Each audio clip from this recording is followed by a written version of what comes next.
Hey, good morning. Hey, good morning, Gaetan. Boy, do we have some great guests today.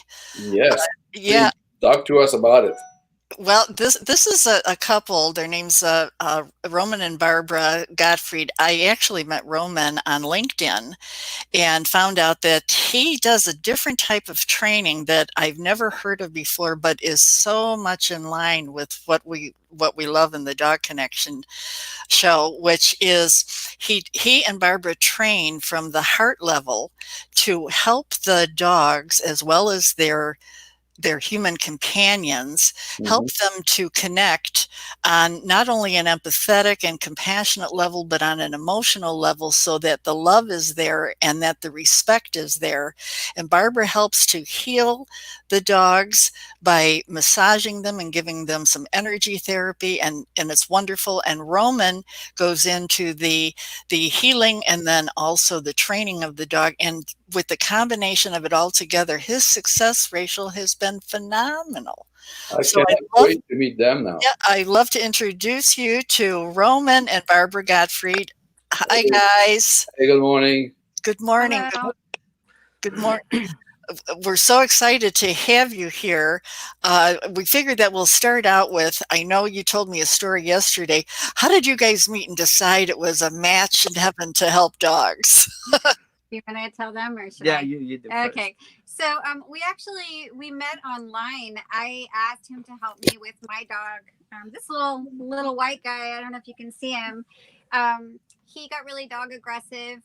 He got attacked by another dog and he got really badly hurt and he started to get dog aggressive. And I asked Roman to help me and he did some online training with him and completely corrected the issue. So, I mean, in one session, I went through 3 trainers, local trainers, in as many years.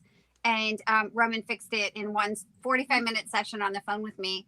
Then he called me later and said, "Hey, I have this dog that is really dog aggressive, like a dog killer that a shelter gave to me. And I'm moving to Phoenix and I can't give this dog back to the shelter. I've done all my tricks with this dog and she's not getting any better. She's getting a little bit better, but she can't be around other animals. She's too aggressive."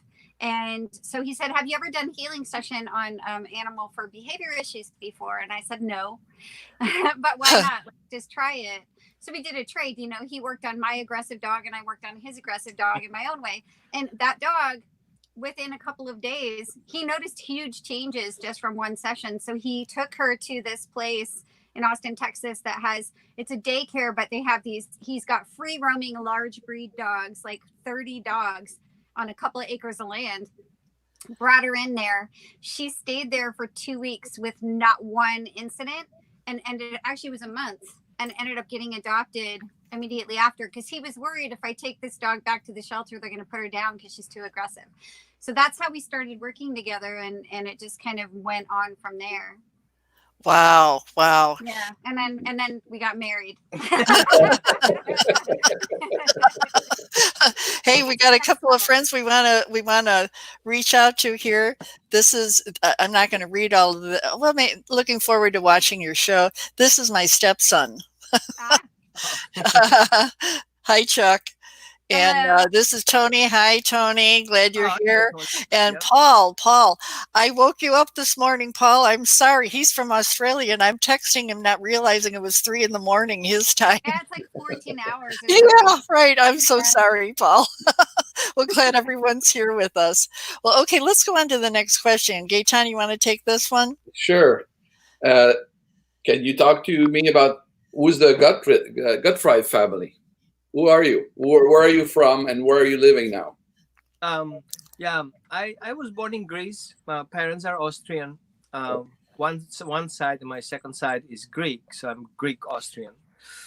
So I went kind of through several countries. I started with Greece, Austria, Germany. I ended up in Middle East, in Iraq for a couple of years with my parents.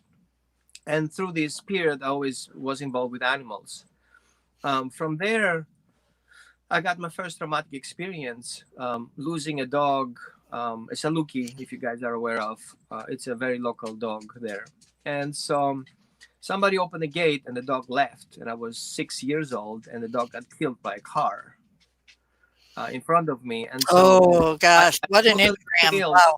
I failed to be able to call the dog back. So I had no knowledge. So that imprinted myself and said, I need to learn better to handle dogs. I need to learn. And my parents were not dog people. I mean, they were animal people, but they had no, classical training skills with them at all. Actually, I would say my father is more a little bit from a violent situation with animals, and that was not a good, you know, um, education part. So in the meantime, I moved to Austria, finished up my school in engineering, and then went back to Greece and started working with local free-ranging dogs and feral dogs in the area. But unfortunately, over the period with the Olympic Games, the country basically killed all the dogs there before the Olympic Games. So basically, I was out of job. It was very frustrating because I wasn't able to help them at all. So I just said, I'm done for now. I had kind of like a rescue meltdown at that state. And it's like, I'm done. I'm not doing rescue anymore. And so 2007, I moved to US and start from a different angle doing industrial engineering. But I had a contract incident. So the contract wasn't good for me. And my immigration system kind of fell through. So I wanted to go there to come to work, but unfortunately, the contract didn't go through. Now, I was pretty much in conflict because I didn't have a green card. I was basically an immigrant. And the only way to stay, above water was to start working with local people.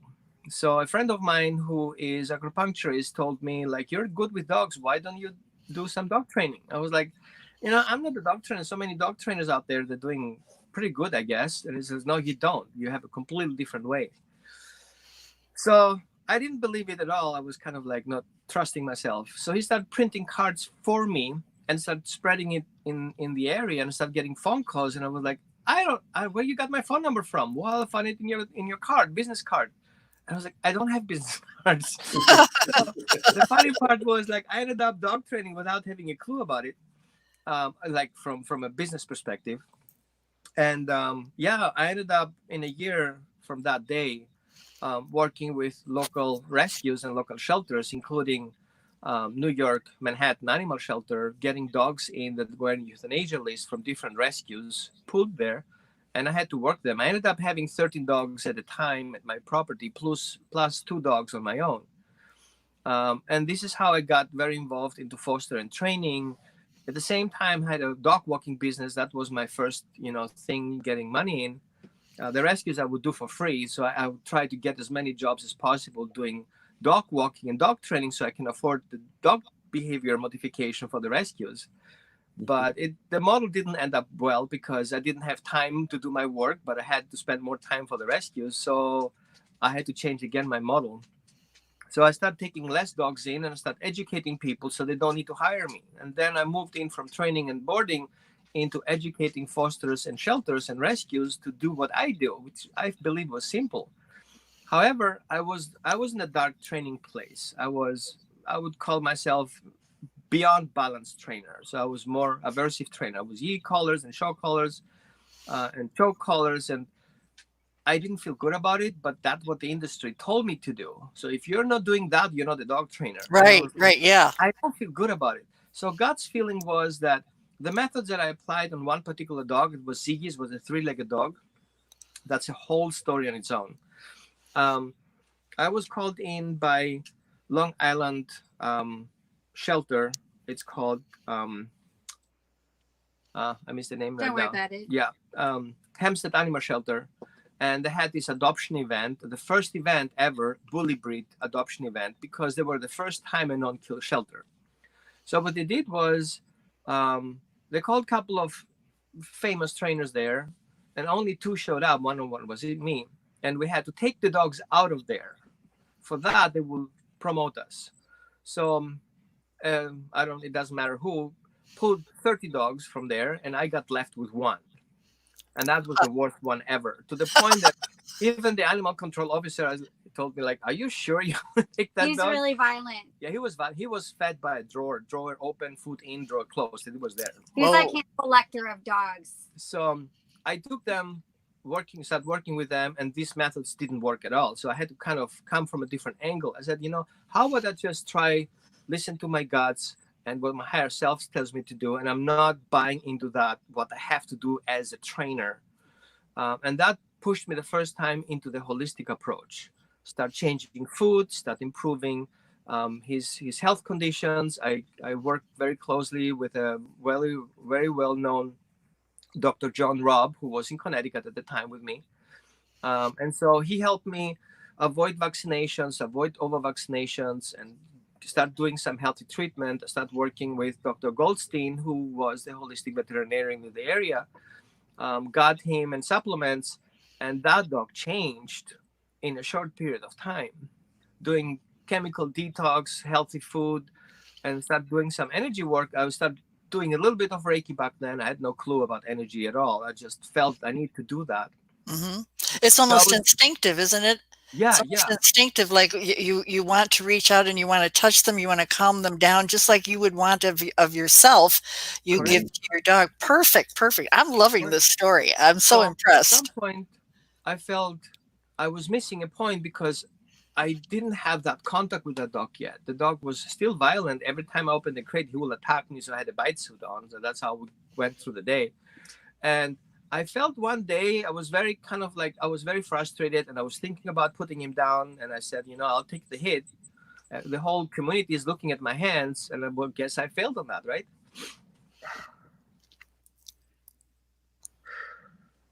Sorry. That's okay. Take your time. We just lost him last year too, so it's okay. Yeah, that's understandable. I felt at some point I was in the crate and I was looking at him, and I had my e-collar on my hand, and I was like, I don't use that. I'm done. So I put it on the side, and I was like, what do you want me to do? There's only one chance. Either we talk or you're dead. I don't have any other options. And all of a sudden I had this feeling, kind of like you get this air breeze on your face, like, and then he attacked. And I was like, wait, what was that? So I walked away, come back again, and then I had the same feeling again. It was just like a wave coming up to me. And I was like, he did that again. First that wave and then the attack. And I was like, hold on. Maybe I should respond to that and see if he responds back to me. So the moment I felt that signal, I said, good. And I gave him a treat before he attacked through the gate. Well, he took that treat and calmed down. And I was like, oh my God. How special is that? Is a feedback. All he wanted is for him to feel that somebody's listened to him. I matter. Yeah, Let me know I matter. Because he was in a state of helplessness. He didn't feel that somebody would listen to him. And that was the switching point. And fast forward, I ended up in Austin Shelter, moved from Connecticut to Austin and started working with Austin Shelter there. And I got Indigo at that point. Indigo was a violent dog. She was up for kills. She was very nice to people, but with dogs, she would just attack and kill on sight. So I got called in from the volunteers, and they kind of collected some money, and they wanted me to do that. And old man, it's okay. You good, buddy? So I got a little old guy here. Hold on. It's okay. Hey, folks, real quick, I want to tell you that this is the first time that we're broadcasting off of the iPhone. So Roman and Barbara are using an iPhone, and I think it's working great. So, hey, good job to StreamYard. In the iPhone, in an RV, right? In an RV, right? Yeah, we're going to get to that story in a minute. Yeah. So Barbara is taking care of Barnaby. He doesn't feel good. Okay. So in the meantime, I start working with Indigo and start assessing her emotional behavior, because she was just an emotional wreck. So what the story was, that she was attacked like an in-home violent event where multiple dogs were attacking her over a period of time. So she had a dog domestic violence going on in the home, and she would viciously attack back, whatever was. Boy.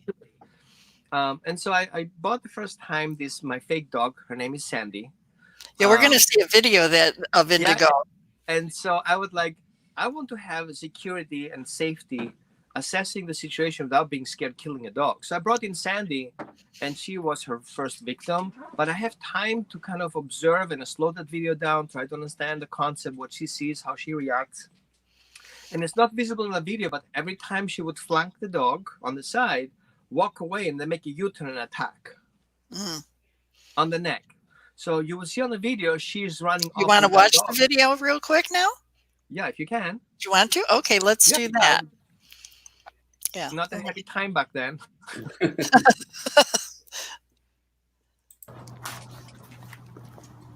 Here she goes. She's taking the dog off. So I wanted to test how I can get her to let go of the dog, trying different techniques that wouldn't increase the trauma that she already has from people. So I used the leash, and I put the leash under her belly and safely, because I wanted to make sure that if she would be adopted, if that she's end up in that kind of situation, nobody gets hurt. Good. So I used a tag toy, and here she goes. She's back to her killing. Sandy did not have a good day that day. No, she was pretty destroyed. She had a trachea removal kind of thing, and her ears were kind of had to be sewed back on. Poor Sandy. Yeah. So I don't know exactly this background story. If she was a dog to be trained to a kill dog, her muscles were very strong. So meaning is that she had some training in the past. Okay. And so I got her to disconnect because I just used my tools, including the safety removal tool, which is the leash under her belly, and then remove her. You can see that. Yeah. And then this folks is a stuffed animal there, so don't think that she's right. Yeah. And so you see her jumping around. I'm not pulling her. She just reacts to that belly wrap that it is right now. So I wanted her to be calm and not getting more stressed than necessary. No, you don't want to get bit. Right. At the same, I wanted to be safe. So in the next section, you will see eventually is me start working with her on distance. So her seeing the dog and being able to redirect her. You can see her muscle, how muscle she full was. Yeah, very muscle. Yeah. Strong. And you see how super stressed she is about everything. Just the presence of that dog. She's not normal like that. So then I started recognizing that there is a trauma imprint in the mind that makes her behave that way just on the side. Okay? Yeah. And so this is where I got frustrated, because that's already 2 months down the training. And at least I got it to that point that she will be able to focusing on me and not only focusing on the dog. But really stressed. Yeah, but she's super stressed. So all I wanted is to kind of burn her energy off, having that dog at side without targeting the dog. Good. And look how you're getting her to calm down. Yes, Right. that's good. And I didn't use any e-collar. I didn't use any choke collar. All what it uses is try to get this dog to transform and transmute from a healthy perspective without causing additional trauma. Good job. Yeah. Good. Very good. And this is the dog that I No, worked with him on the next, right. And then I called Barbara because that's as far as he got. that was 3 months later. I was like, you know what? I'm at that end right now. And if I don't turn that dog off, everything was for nothing. And that dog would end up dead. But he's a great dog for people, but he would not be safe in public because people don't follow through instructions, right? Right. And so I did some work with Ziggy in the meantime after Barbara's healing session. That will be the next video. Okay, do you want me to stop this one? Yeah, just go forward. Here you go. Oh, go forward Now, with it? now I start working with her on release. Okay. You see how strong she is. This is before healing. Yeah, that's before healing. Good. Ready? Go get it. So it was basically start creating an on and off switch, so she can start controlling herself and her emotions. Once she gets to that energetic level of killing, if she could adjust herself back down to normal. Good job. Okay, so what you do is you go into assessing what their behavior is and then understanding the behavior. And then addressing it and trying to help her to correct her behavior on her own. Right. Terrific. Assess the emotional factor why she offers that behavior, and then modify the idea that she has to offer that behavior and transmute it to something better. Right. That is after the healing session of Barbara. Wow. I know it was short, but that's the length of the video. What happened was she changed so much in one session that at the beginning I thought she has a bloat, because she would just super calm walk. Whoop. Oh, that's the training. Oh, it's pretty. That's the leash training session. Basically the same methodology. No, I I was was trying doing to this get one. these people. Oh, that's a good one. Yeah. Okay.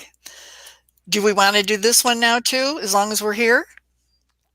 Well, Mine- that, if I remember right, that's a training session that I did with a guy in what's it called down there? Albany. No, not Albany, State.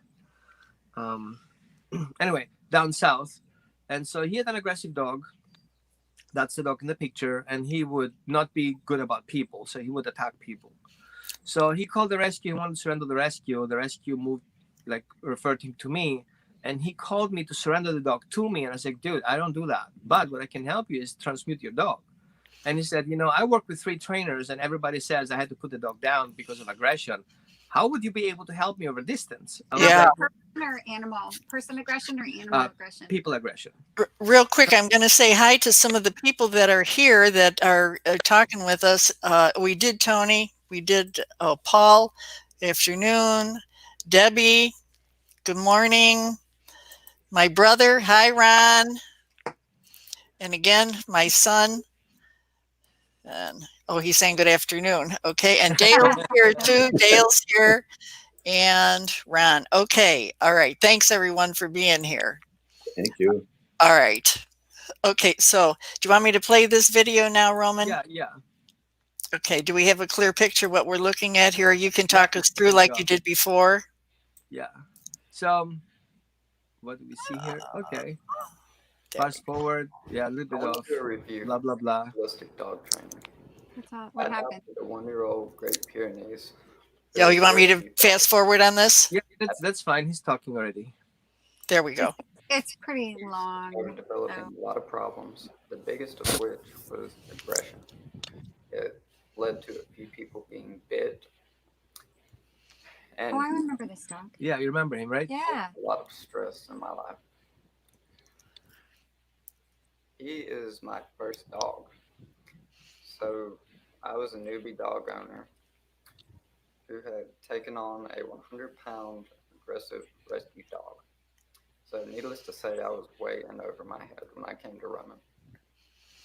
The way I heard about him, I had called to surrender him, actually. It had gotten to the point where I didn't think I could do anything about this. I thought it was way over my head to fix. And they referred me to Roman. That was the best decision I have made all year. He has dramatically improved every issue that I was having. He takes dog training from a different approach than most traditional trainers do. It's all based on a video call. And I was a little skeptical about that at first. Me too. But after a few sessions, I found that to be one of the big advantages to how he does things. A traditional dog trainer, they come and the power's with them. When they leave, the power's gone. Now, the difference in Roman, he gives you the power. He makes you the dog trainer. He gives you the tools that will help you overcome any training barrier. If he could help my situation, as grim as it was looking, I don't think there's many dogs out there he couldn't work magic on. He focuses on communicating with the dog, knowing what your dog wants, and understanding him as if you'd understand a person, like communicating between two people. That has done what other dog trainers haven't been able to do, and it's led to a way more fulfilling relationship with my dog. What there's not in that video is at the end he got married. And Should I go forward? Yeah, it will not be on that video because it Oh, was okay. after. Yeah. So that was a success story that I had like given like 60% chance for the dog to be at least at maintenance, not improvement at all. So this person ended up getting married and having a child, and that dog was with the child best friend, the killer dog who would attack everyone. So I think that was. I think I learned more from my clients that my clients learn from me sometimes, because Yeah. it's kind of both ways. Mhm. And I feel when we start looking into trauma, we have to see that there is this magic environment around that. The trainer learns from the client learns from the trainer, and both learn from the dog. Mhm. And so this is the magic of synergistic work that we do. And so my job is not to show off at the client and see how good I am. It's empower both to connect with them and become the the the best potential of that relationship. And that's what we're looking for. Right. And that word trauma is key too, because when you think about it, most rescues have some sort of trauma. It could be just abandonment trauma. It's scary to all of a sudden be in this place where you're by yourself, locked up in a cage sometimes, and animals don't know where they are. And even though rescues do and shelters do a great job of taking care of them, it can be very scary, traumatic experience. So even a dog that doesn't have trauma when they go in, they can have trauma when they come out. Absolutely. And specializes in those animals because the return rates can get a little bit out of control sometimes too. So that was one of those situations. Exactly what his best client is. That dog right there that you just saw. That's the best case scenario. Yeah. So we see also that some people, I see Paul, positive enforcement theory. Enforcement means making good behavior much more likely. Yeah, correct, Paul. Mm-hmm. I see that many trainers, and it saddened me that to see the behavior when it shows up as aggressive, as a core. The dog is aggressive and he has to be corrected for being aggressive. Right. Right. When we look behind the scene, we see there is an emotion behind that action that the dog Exactly. wants to Yes. avoid. Yes. Right? That emotion is what triggers the dog to either make it likely to happen or like unlikely to happen. So we have this struggling on the dog, and so we have other factors like morals and ethics. We have breed traits. We have health conditions. We have nutrient conditions, and all these environmental factors beside the breed are parts that are in human control. So if we don't give that dog that outlet to be able to heal himself, he's only left with his breed traits because everything else is restricted. That's right. Right? And he's left alone to fend for himself, and you give him the tools and you give him the support and the comfort level Right. And that so we they see need. a dog barking on the leash, and we see a dog reacting on people in the fence, and we're punishing for showing his emotions or how he feels about it. And that's something that I said, no, I'm not punishing that. I don't need to punish somebody who tells me he's scared of my driving skills. Right. And correcting him for actually mentioning it and threw him out of the car, kind of sort of. Boom, Right? boom, boom. Okay, I will be a better driver. No, And then that's a very good Not analogy, that though. this is real life or anything. No, not really. Never happens. And so I want people to recognize that their dog, there is no aggression. Dogs as a species, if would be aggressive, we would never take them in as companions and would never take in and evolve for 40,000 years. There is no aggression in dogs. There's only a dispute. And so I created a list of 5 dispute levels where we better understand that dogs can have dispute with each other and they can have dispute with people, just like with people, just like with dogs. Because again, there's a misconception that dogs are pack animals and they are like wolves, coming from a perspective where that we have a linear dominating hierarchy, which is false. It's proven false since the 60s, but nobody wants to listen to it because it's not convenient. So dogs are family. Dogs have family system, kind of complex. And I spoke with some scientists in India who studied dogs in free environment, where they have different kind of friendships throughout the day. They have a morning friendship, they have an afternoon friendship. They go visit other friends. They make more friends. They get in fight with friends, then unfriend them, go back to the old friends. And there's a whole concept which Sounds I like a was Facebook for dogs. exactly. So they have this synergistic and codependent relationships throughout their lives where they have benefits or they don't have benefits. Sometimes they just go there for entertainment. Sometimes they go to kill or to hunt. But they usually don't kill people and don't kill animals. Usually they go for food hunt, or they just go out for play date. And so that was something that I said, there is science that is there ready for us and nobody works on it. So I said, I can implement that science because unfortunately, or for my benefit, I see that science already proves what I already worked for 10 years.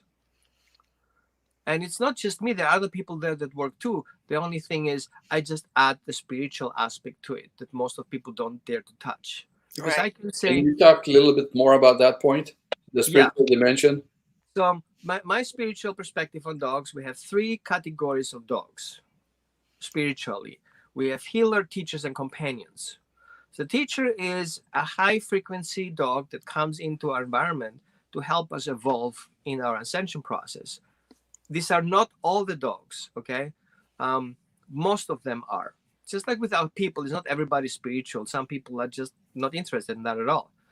So as soon as the dog comes into a relationship, that aspect is activated. So a teacher can be a teacher, a healer, and a companion to a specific group of people around him. But he will have only one target person, that his targeted person he has to work on. So I feel these two, the dog and this particular person, have now contract is kind of too strict, an agreement, let's say it better. They have an agreement both sides to support each other in that lifetime or the different lifetimes in different environments. And we don't see the dog as a being that he is right now as an animal. We see the dog as a spiritual being that has a frequency, high frequency guardian or a healer that is coming into that particular body, because in that particular body he can be as close as possible to the human that he needs to work on. But that again, it's a fair exchange. So while the dog learns about emotions that we people are going to try to master here, we learn about love and synergy because dogs come in with unconditional love. Well, we try to discover that part. And the So dogs have the magic. exactly, and that's where the magic comes in, where the emotional factor and the unconditional love come in together and merge each Dog other. connection. Exactly, that dog connection that you guys, and I really appreciate you for what you do, is because you dare talking about it. Yeah. And I don't dare sharing it because people like, yeah, he's one of those guys who gives cookies to the doggies, right? And then just get this face bitten off. You haven't worked with a big guy yet.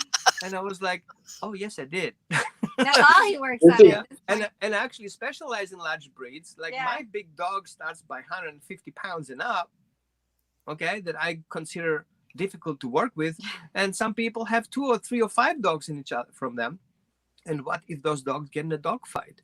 There is no trainer to get in that house and take that care of business. Only the owner or only the guardian can do that. And who educates the guardian? Well, dog training is only for professionals. No, it's not. Just like children parenting is for parents and not for teachers. And I make that bottom line. I said, if we can teach, bravo. and if we can teach people to parent their dogs, then we don't need trainers anymore. Yep.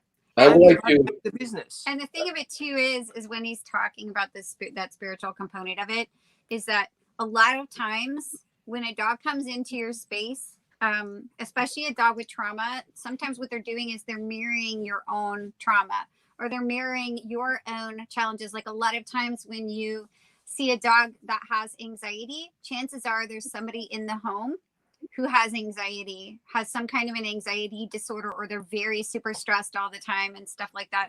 If you have a dog that comes in that is showing signs of depression, which dogs do get depressed, they do. They grieve, they get depressed. And a lot of times when you get a new dog coming into the home, they can be a little bit depressed because they're kind of maybe missing their other family or whatever, the people who cared for them in shelter. It's the same thing. They quite often they'll be mirroring some depression in the house. It's something that he's noticed that dogs do in order to help us to heal. They'll come in and kind of mimic our symptoms so that we can see them for ourselves, which I think is really amazing. Yeah, it's an amazing thing to do. I would like to come back to the point where You were saying people say, "Oh, there's no love." You give a cookie, and the dog react. At what point the transition become? It's not a reward. It's not a give and take, but it's like expression of love. In you understand Um, what I try to say there? yeah, yeah.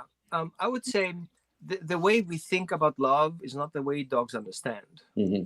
I would compare it with people, and I challenge to people ask themselves, why are they in the relationship? Is it really only love that they're in the relationship? Is it only because they feel safe? Is because they're being listened and they can listen to the other person? Is because they feel like this inner belonging to each other? Is it because they have benefits? Is it because the social environment is because of their environment in general, the family? There are all these aspects that come in that we just Hmm. call, oh, we love each other and we get married. Right. That's what we do. Yeah. In dogs, it's not that level. If a dog, Respect if, and everything else that goes along exactly, with there are it. all these factors that we consider a best friend. I can call him whenever I want to, I need to, and he will be there picking up the phone, complaining about it at 3 o'clock in the morning. But okay, tell me your story. Right? That's for you, Paul. And then you have the other aspect where we see that dogs have certain expectations from their species. They're coming from a perspective everybody should know his obligations, and that obligations give you right. You don't have rights and then obligations. You have first obligations that give you the rights. Hmm. It's kind of like ancient Greek democratic belief system. If you're a polit, you have obligations, and that gives you rights. But in order to get a polit, you have to become conscious of your emotions and conscious of your actions. So dogs are constantly conscious of their actions. They are constantly conscious of their emotions. All we Hmm. need to do is just listening to them. Okay, Paul Okay. says scientific studies regarding dogs and how dog and humans relate to each other, domestication, nature, mature, learning skills, love, attachment, science, and other interesting topics relating to dogs and humans are showed in these videos. A surprising theory is put forward. Dogs are wolves genetically, but they differ from wolves in an important way. Dogs are childlike in the way they relate to human beings. That is the reason we love them so much, and one of the reasons they love us back. Dogs are immature. Right. And so we Yeah. see that with dogs in the ancient times, they will always have a different level of spirituality. In Egypt, the Native Americans, the Mayas, the Incas, the ancient Greeks, everybody had dogs in a very specific level. Hmm. And all of a sudden, we end up killing them, and all of a sudden, we end up feeding them garbage, and all of a sudden, we end up being in this weird dominating relationship. You are my servant, kind of thing. And I feel I have to make that change, and as far as I can get, and you guys are doing basically the same thing, helping people become aware of that energetic love aspect of these animals that is not compared to anything else that we have here on that planet. So if I would be the only person in that planet, I would love to have a dog. Exactly. And you know what? I, I'm so adamant about this, and I know that Gaetan is too, and a lot of our fans.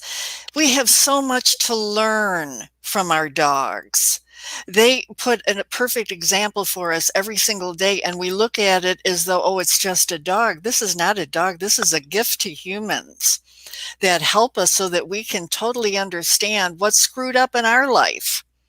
That's Hmm. the way I see it. Yeah, They yeah. they don't care what I look. My dog doesn't care what I look like. He doesn't care if I smell, if I didn't bathe, if I have bad breath. He doesn't care. All he wants is just to be right next to mom. That's it. Why? Because that connection is there. And it's not because I feed him. It's not because I pet him. It's at the heart level. Hmm. He takes the time to understand me, and I take the time to understand him. And now we understand each other. I know if he's going to bite somebody, right, Dale? He bit You guys Dale. need a trainer? She can maybe help you with that. No, no, it's like if I try and get in his face, I know I can't get in his Yeah. face. Yeah. So real quick, I want to ask you guys now, who are these lovely Ah. people? So yeah, that's a funny story. I'll let Barbara explain the two small guys. I'll take care of the big guys. Okay. Okay. So we have a senior population in this house of dogs. Everybody is over the age of 8 at this point. The two little dogs are my dogs I came into the relationship with. A little white one, Barnaby. I was volunteering for a rescue, and he was on the kill list because he was sick. He had Lyme disease and and a heart condition and things like that. And they just felt like it would be better to put him down. So I pulled one dog for the shelter or the rescue and one for me. I just took him with me. I couldn't leave him there because he was licking my hand through the bars. And I said, I got to take this dog with me. And thousands of dollars later, he's almost 17 now. Oh, really? Yeah, I got him when he was maybe 2 years old, 3 years old. We're not sure. The other one, Misha, the little Chihuahua, my boss at the time was he was cleaning out his car. He had a hot date, so he was taking stuff out of his car and throwing it in the dumpster out back of work, and saw a box moving on top of the dumpster. So he picked it up, pulled it out, opened it up with his key. It was taped shut, and this little Chihuahua jumped out. So somebody had taped her into a box and threw her in a dumpster. But she was pregnant. She was pregnant. The babies had died. She was really sick. So again, I had to take her home. And her and Barnaby fell madly in love the second they saw each other. So I couldn't. I tried to get her adopted out for a couple of years, but she's kind of like the doggy version of Asperger's. She doesn't connect in with people very well, and so people just didn't really connect with her. And so I ended up keeping her, and she's a lovely dog. Those are my guys. Well, Barnaby has a story with your becoming a healer too, right? No, that wasn't Barnaby. That was another. Another dog. She's passed because I've been a healer for 20 years. End up 3 years missing. Yes. Yeah. So what about T-Bone here and Muggsy? T-Bone and Muggsy. Muggsy is a Hurricane Sandy survivor. In the East Coast. So I got a phone call from a rescue trying to get this dog out of the property because the owner died during the storm, and that dog was basically trapped there. The neighborhood threw dog food over the fence to get the dog kind of nurtured. And he was so reactive that he was not being able to be adopted out. So the rescue called me in to help the dog, pull the dog out from the house, and then take him to training. A couple of years back later, it took me about a year to get him back together because he had so much trauma involved. He was totally not socialized. He was a cane corso, pretty much a big dog to do pretty much the damage if you need to. We tried to adopt him out. People didn't like the way he's very pushy and very energetic, so I ended up keeping him. He's a bully. He's a bully. And let's not, he has this Italian temperament. I do what I like. Manja. And then T-Bone was a very interesting case in Austin shelter. He was a severe abuse case, and he's a Chinook dog actually, purebred. And so he was adopted by a person who didn't treat him well to the point that the neighbor called the police, and the police kind of forced surrendered the dog. And the neighbor stepped in and took the dog. Yeah, he was physically abused. He was physically abused. Yeah. And unfortunately, the owner that finally got the dog, his wife got sick and died, and then his daughter got sick and died, and he totally shut down. He lost his home, he lost his work, and so he surrendered the dog to the shelter because he was hoping he'd get back to his feet. But in the meantime, having the dog so much trauma in the past, in the shelter, he basically got shelter crazy and started being reactive to people and basically snapped at everyone, including the caretakers there, and he got himself into the kill list. So Austin Pets Alive stepped in and pulled the dog from Austin shelter, and then he continued doing that there, and they had kind of like 4 trainers and stuff, and they couldn't get him a hold. So I got a phone call from Austin Pets Alive and asked me if I can take in the dog to do evaluation. And I heard the story. I was like, I don't know if we can help that dog at all. I mean, he has been worked out for so many trainers and nobody get the hold on him, and he still bites everyone. So what can I do as a magic here? I said, you know what? I'll try to talk to him and see if he kind of connects in some way. So I went to the shelter, did the evaluation, and this dog didn't give a bark at all. He was just passed me by and he's like, yeah, whatever. And I was like, man, this guy doesn't connect at all. He's totally shut off. He's so good with other dogs. Yeah. And then I would say, you know what? What are the odds? And he's like, you know what? Say yes or no. And I was like, if he's on a death row already, I mean, how can I cannot screw it up anyway? So I said yes, Yeah, let's that's the take worst thing him. that could happen. And this is good. You just got yourself $1,000 to $400 Famous check. last words. And I was like, what are you talking about? I don't have money to pay for that dog. He says, no, you're not paying for it. You get money for it. And I was like, for what? It's like, well, that's a donation that somebody put on that dog. If somebody works with that dog, he gets that money. But Really? we didn't want you to get lured by the money. I was like, I wouldn't do it anyway. But anyway, that would just pay for his dog food. And I was like, good. So I took the dog in, got the check, started feeding him healthy, got in a dog fight with me and my dog the first 24 hours, to the point that I had to kind of like question myself if I would be able to work with that dog. He totally attacked me. We kind of went after my throat. And it took us 20 minutes to get out of that situation. And that was kind of our deal. I said, you know what? I'm going to work with you, but if you do that again, we're out of auction here. Yeah, that was Do you find yourself talking to your dogs like human beings? Oh, yeah. Yeah. I totally honest talk to my dogs. Did we not have this conversation yesterday? Yeah. Exactly. So basically, I talk like I would talk a 5-year-old. I'm not going super spiritual, right? But if he screws up, I'll tell him he screwed up, and I don't feel good about it.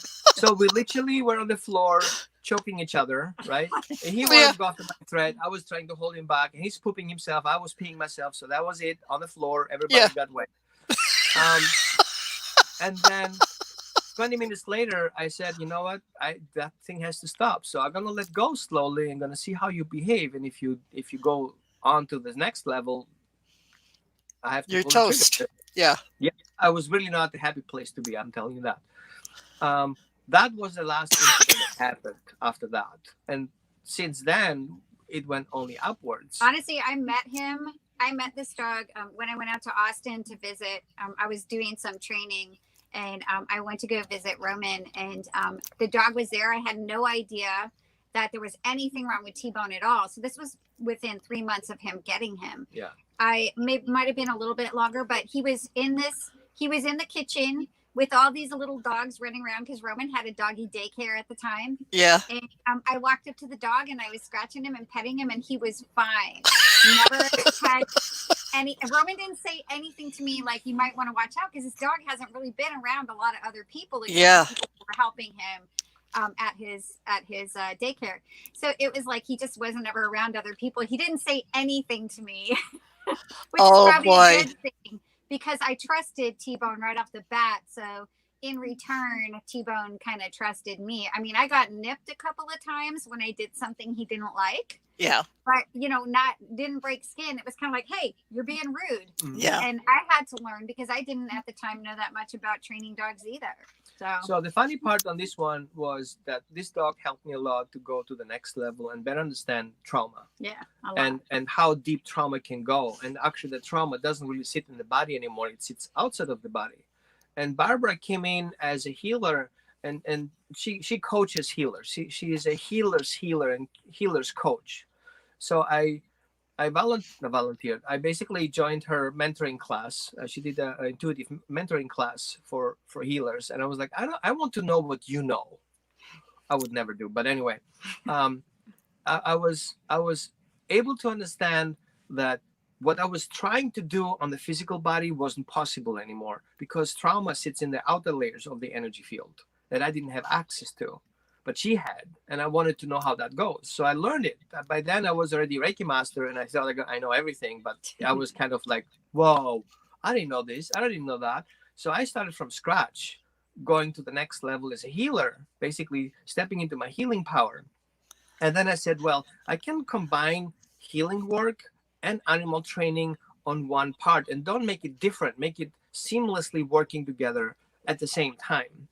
So I can apply healing towards a crate. I can apply healing towards a leash. I can apply healing towards the dogs before I even met them, because in that level, you are in a no-time space.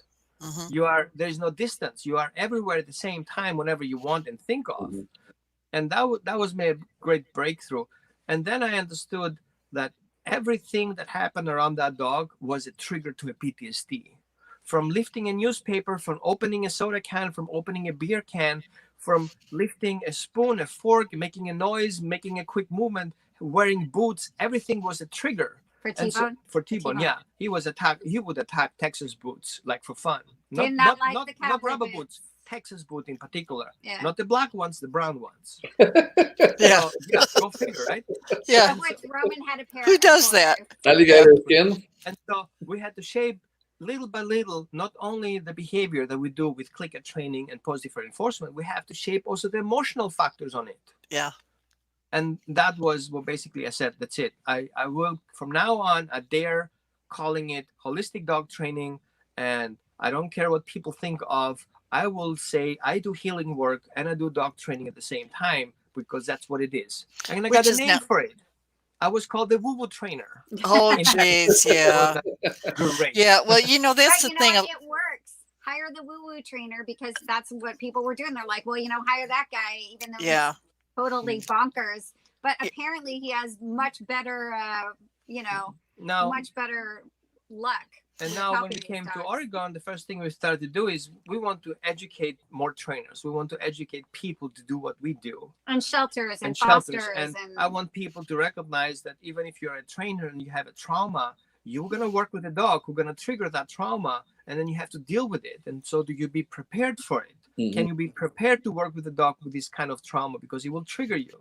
Yep. And so we thought about, we bought the RV to be able to move on and go to different places. So here we are in Oregon and looking for a property so we can create this healing center, which Barbara and I can use in a correlationship as healers. So she can do her healing classes and I can do my healing dog training / healing retreats and help more people be able to do what we do. It's not as difficult as it sounds. Right. In connection with what you just said, do you consider the dog having a sixth sense? Add more to it, 7 cents, 8 cents. 8 cents, okay. So like if you think about it, yeah. if you think about dogs, like how they hunt together, dogs in a dog family or pack, whatever you want to call it, how they hunt together. It's so interesting because, sometimes they'll make little noises, but most of the time they're dead silent. And they just know when it's time to move forward. They just know there's an intuitive sense about what they're supposed to be doing. It's not just because they have better vision, because they don't actually have better vision than we do. It's not just because they have better hearing. It's because they have different senses that they use that we don't use, or that we've actually lost. Mm-hmm. We've lost over time separating ourselves from nature. So yeah, are they intuitive? Heck yeah. And they also just know. They know when you're sad, even if you have a stoic face, they can feel it. They can feel the energy of it. Mm-hmm. And sometimes I think that they are more connected with the universe than the humans are, because they're always in nature. They're always connected to nature. They always know instinctively which way to go. I don't know north, south from east and west. No. A dog certainly does. They don't seem to get lost. Mm-hmm. They say a dog gets lost, but I think the real truth that a dog leaves a house or runs away is because there's something wrong in the house. They don't want to be there. Yeah, that's just my opinion. Sometimes when Barbara and I work, we recognize that some dogs don't only work on themselves; they also work for their collective. So they have this conscious awareness of what they do in our environment, but in the multidimensionality, these dogs are connected to their higher self and the higher collective as well, and they do work through that collective also in our aspect. Because we do believe dogs have souls. Yeah, just like definitely. Oh gosh, yes. Oh, of course. They have consciousness. They are conscious. And they do know how to love. Absolutely. Okay, we had an agenda here, and I think we covered just about everything that was on our agenda without me even putting it. Show and complete the conversation on second. Yeah. We have one more video that we wanted to show, and it was your last one that you said was an alternative, but I thought it was pretty good. So if you don't mind, I'd like to show this video of you, Roman, if you would talk us through it. Okay, let me put this up here. Okay, this is the leash reactive Dane. How he transforms. So what we see here is we see a dog he's a puppy, actually. It's a Great Dane puppy. And we did a workshop at the shelter for a week for the foster and behavior team. And that dog was on the kill list for that behavior.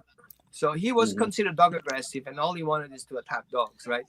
And so the shelter says, well, he's on the kill list, and we're gonna put him down, but you have 10 minutes to convince us different. And I was like, great. So we had no shelter, no rescue, trying to get this dog's attention. So if you can prove that this dog is not going to kill other dogs, we're gonna pull in other rescues and share that information. So that's the whole video from start to finish, what I did with that dog. No e-collars, no prong collars. The only thing I had, a leash on the collar, because he came without the leash, without the collar. So I had to use my collar. And I had to bond with that dog. I had to create a relationship and a secure attachment relationship in this short period of time, convince him to trust me through the process. On the other side, I need to plug up my phone. Give me a second. Here We're losing battery here. So, There we go. and try to convince him that he can trust me through that process, that something that he sees as a threatening and is about to kill him and he has to kill in return, that will actually trust me to go through the process and finally make contact with those dogs without attacking them. So this down at the very end are 2 fake dogs. And all I wanted him to make contact with those dogs and leave without attacking them. That's what my whole process was. And here you go. All right. The Very Great Dane good. rescue didn't come and get him either. And then And 15 they minutes did later, after. they called and says, okay, we pulled that dog. And so he was adopted. Yeah. So even if it doesn't look a lot from a dog's perspective, it was a huge change from a leash reactive dog into a dog who trusts, without pulling the leash, get to those dogs Right. and smell them. Yeah. Oh, that's excellent. And barking on the tree, obviously. Yeah, that's my tree. My territory. Look at how pretty he is. He's a baby there too. I wonder how big he is now. Yeah. Right? Wow, that's impressive. Okay. Well, let me see. Hey, we got a fan of yours here. Hey, Who's Steve. that? Steve Hi, is Steve. Steve is the in-house trainer for National Great Pyrenees Rescue, and he's running a I think 34 kennel boarding facility, and he gets the worst dogs that you can imagine and works there. So we had in the class a couple of years ago for National Great Pyrenees Rescue, because I do these foster home and education classes. So he was one of these people that I said, you know what, you can call me anytime you want. So we basically worked together. Yeah, okay. We did a mentoring class together, I admit. So, but he knows so much stuff already. All I wanted him to do is to dare that healing aspect on it. And so he applies what he learned with us in the mentoring class. He applies now for National Great Pyrenees Rescue. And they reduced their adoption return rates and the turnaround of dogs that get into the shelter. Okay. Hey, I want to thank everyone, Lynn and Steve and Paul. Thank you all for your comments, and Chuck and Dale and Ron. And who else am I missing here? And Tony. Okay. And Roman and Barbara. Yeah, and there's Barbara one more thing. There's one more thing I want to talk to you about is your integrative healing center for dogs and humans. You started to talk about it a little bit earlier. What is your hope in the future now? What is it that you and Barbara want to do? I know what it is, but what is it that you want to do? I threw it out to the universe. We need a property that we can afford to go in and start from scratch. Build our space, be able to hook up on our RV and start working on things, because right now we just under function, because only thing we do online training right now, because that's how we do, and I work a little bit local. But our goal is to settle in, start creating side buildings and our main building, and start building that healing center. Barbara. So he's all like, woo, spitting. So basically what we're looking to accomplish is to create a space where people can come with their animals, with their dogs specifically, actually, and start to create a relationship that's based on mutual trust and healing, helping people to start to connect in on a completely different level than they're used to. doing retreats there where you know how you have like spiritual retreats where people can go. It's going to be like that, but it's going to be dog based. So you come in and you learn about yourself, but you also learn about your dog. And this can have a huge impact on the relationship between a person and their beloved, friend, because a lot of times what we've noticed is that the primary issue with behavior and dogs is the relationship between the people caring for the dog and the dog. And sometimes that relationship is broken. It's broken. So we want to create a space where they can come away from all of the drama, away from any other external things, and come and kind of get to know their dogs on that level. And so really it's going to be really interesting. I don't think anybody else is doing that right now, but I think it's desperately needed. Gaetan, you know what? This is almost like a meditation center, right? Yeah. It could very well be. It could be like a meditation. It'll be part of it. It'll be part of it. Yeah, because you calm down Yeah.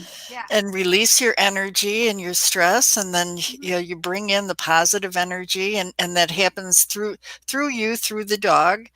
I love it. I just absolutely love it. And let's see here now, Steve. He says, "I need to know how to do the remote broadcast." I'll show you, Steve. And my brother says, "Hey, good show. Thanks a lot, Rod. We appreciate it." Well, we've covered a lot of ground, and obviously, Gaetan, I know you and I would love to have them back on the show. What dynamic people, huh? Absolutely, and better than that, my dream is come and meet with you and do some filming for the show with your activity and at your facility in the near future. That's a wish. I wish. Yeah. Well, you guys when we do set it up, you guys are welcome to come on down and come hang out with us. Okay, that sounds real good. Great. Well, thank you so much. wait, I think we got one more thing here. Let's see. Okay, thank you, Susan.